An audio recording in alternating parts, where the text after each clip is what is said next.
Good morning every one. ഇന്നത്തെ ബ്രേക്ക്ഫാസ്റ്റിന് നമുക്ക് പഴുത്ത മാമ്പഴവും തേങ്ങയും ചേർത്ത് ഒരു പുട്ടായാലോ? അപ്പോൾ നമുക്ക് വേണ്ട ഇൻഗ്രീഡിയൻസ് എന്ന് വെച്ചാൽ പുട്ടുപൊടി, ആവശ്യത്തിന് ഉപ്പ്, ഒരു പഴുത്ത മാങ്ങ, തേങ്ങ തിരികിയത്, പിന്നെ ആവശ്യത്തിനുള്ള വെള്ളം. നമ്മുടെ ഇൻഗ്രീഡിയൻസ് എല്ലാം റെഡിയാണ്. മാങ്ങ ചെറിയ പീസായിട്ട് അരിഞ്ഞു, തേങ്ങ തിരികിയതുണ്ട്, പുട്ടുപൊടി വെള്ളവും ഉപ്പും ചേർത്ത് കുതിർത്ത് വെച്ചിട്ടുണ്ട്. പിന്നെ ഇനി നമുക്കിത് പുട്ടുകുറ്റിയിലോട്ട് നിറയ്ക്കാം. അപ്പം നമുക്ക് ആദ്യം തേങ്ങ തിരികിയത്, അത് കഴിഞ്ഞ് നല്ല പഴുത്ത മാമ്പഴം.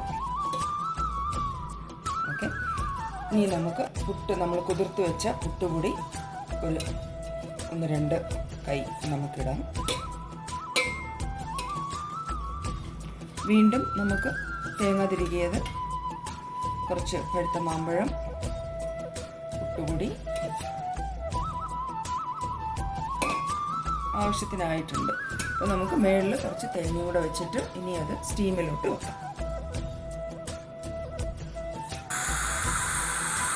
സ്റ്റീം വന്നു തുടങ്ങി. അപ്പം നന്നായിട്ട് പുട്ട് വെന്തു, നല്ല മണം കിട്ടും, നല്ല പഴുത്ത മാമ്പഴത്തിൻ്റെ സ്റ്റീം ചെയ്ത മണം.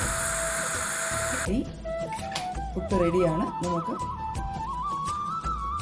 നോക്കാം.